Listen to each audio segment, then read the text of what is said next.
Hello, and welcome back.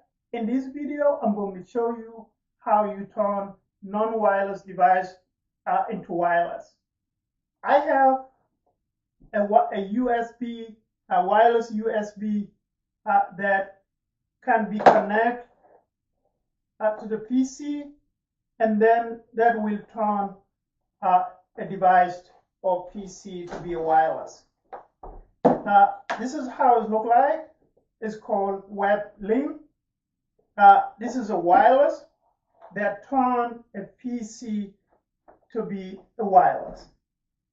You're going to use a USB on the back of your PC, and when a computer comes up, it will ask you for the password, and that password is your network wireless password.